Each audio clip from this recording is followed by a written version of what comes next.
The Strait of Hormuz, a narrow 33-mile wide waterway between Iran and Oman, has long served as the world's most critical energy chokepoint, handling approximately 20 million barrels per day of crude oil and products in 2025, roughly 20 to 25% of global seaborne oil trade, and a significant share of LNG. Following Iran's effective lockdown of the strait in late February 2026, amid escalating conflict with the US and Israel, tanker traffic collapsed by over 90%, triggering urgent rerouting by Gulf producers. The strait is an existential economic lifeline of Gulf countries. Saudi Arabia originates 37.2% of the strait's oil, followed by Iraq, 22.8%, the UAE, 12.9%, and Kuwait, 10.1%. Furthermore, Qatar relies on Hormuz to move 93% of its liquefied natural gas, effectively paralyzing 21% of global liquefied natural gas trade.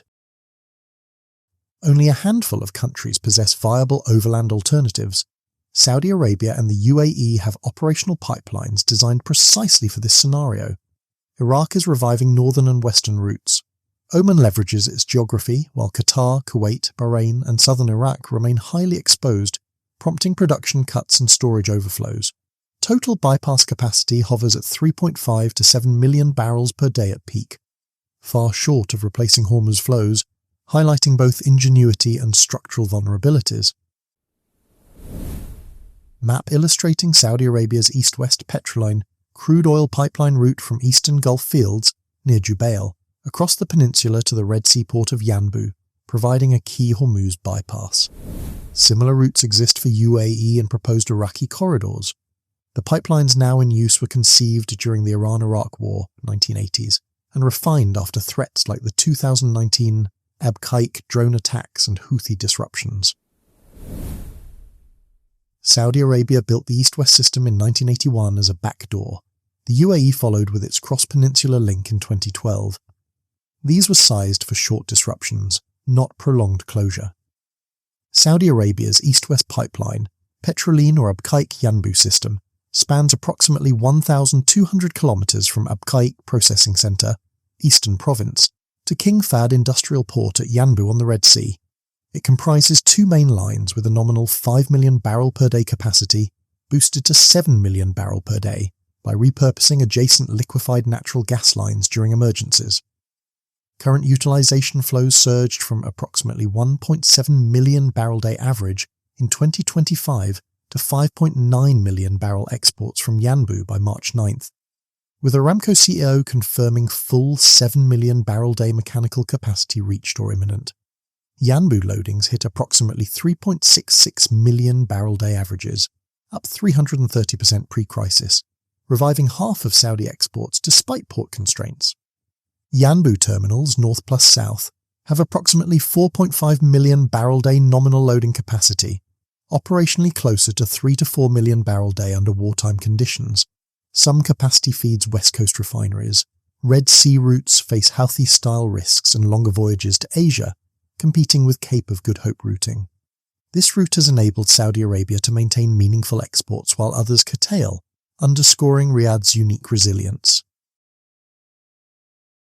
The Abu Dhabi crude oil pipeline, Hadkop or Habshan-Fujairah, runs approximately 360 to 400 kilometers from Habshan onshore fields to Fujairah terminal on the Gulf of Oman, outside Hormuz.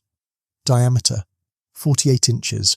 Capacity, 1.5 million barrel day nameplate, up to 1.8 million barrel day maximized. Pre-crisis million barrel day or 71% utilization, ramped to full 1.8 million barrel day by early March 1st to 10th average, exporting approximately 50% of UAE's approximately 3.4 to 3.8 million barrel day production via this route. ADNOC resumed operations after attacks but faced repeated drone incidents at Fujairah, forcing temporary suspensions. Fujairah serves as a major bunkering hub, fourth globally, million cubic meters fuel sold in 2025, and storage node.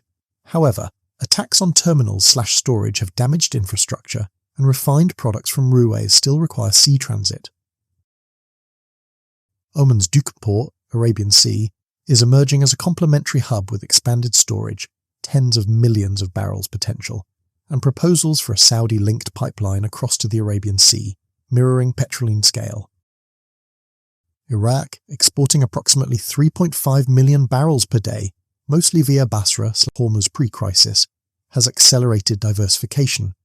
Kirkuk to Ceyhan pipeline, to Turkey's Mediterranean port, revived at 200 to 250,000 barrels per day, initially via federal to Kurdistan regional government agreement. Potential 1.5 million barrels per day historically. Restarted flows announced March 2026. Iraq-Jordan pipeline to Aqaba, Red Sea, proposed 1,665 kilometer corridor from Basra, estimated less than $9 billion United States dollars, under acceleration but not yet operational. Tenders issued for Aqaba shipments.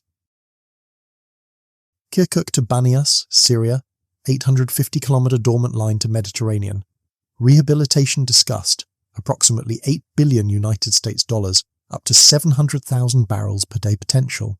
Trucking and tenders for Syrian Jordanian ports underway. Northern Iraq Kurdish exports via Turkey provide limited relief. Southern fields remain bottlenecked, leading to shutdowns at Rumaila.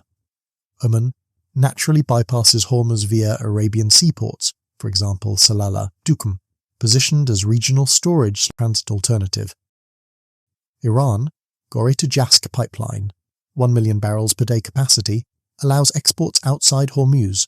Jask terminal operational for its own crude.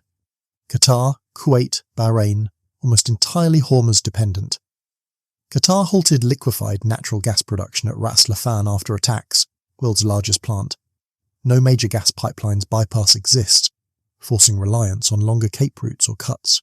Kuwait reduced output by hundreds of thousand barrels per day. Bahrain similarly exposed. Aggregate bypass capacity, Saudi Arabia plus United Arab Emirates, approximately 3.5 to 5.5 million barrels per day available spare pre-surge, now maximised at approximately 7 to 8.8 million barrels per day, combined with Iraq additions, approximately 0.25 to 1 plus million barrels per day. This offsets only a fraction of the approximately 17 to 20 million barrels per day lost, compelling global rerouting via Cape of Good Hope, United States-West Africa substitution, and price spikes. Security, Fujairah and Yanbu/Duqm targeted by drones/missiles. Pipelines themselves at risk. Logistics, port loading bottlenecks, untested full capacity operations, tanker queues, and longer sailing times. Equity, only Saudi Arabia/United Arab Emirates fully equipped. Others face forced curtailments, for example, Iraq storage fill-ups, United Arab Emirates Kuwait cuts. Gas versus oil, pipelines suit crude.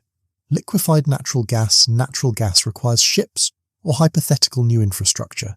Hypothetical mega-projects, like an Oman mountain canal or more than 100 billion United States dollars regional waterways, remain conceptual and years away. The 2026 crisis has validated decades of investment in bypass infrastructure while exposing its limits.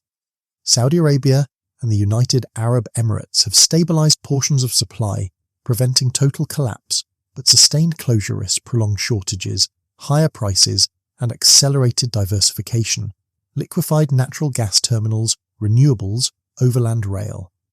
Iraq's multi-route revival could add resilience if completed swiftly. Long-term, greater investment in cross-peninsular links, shared storage, and diplomatic security guarantees for Hormuz will be essential.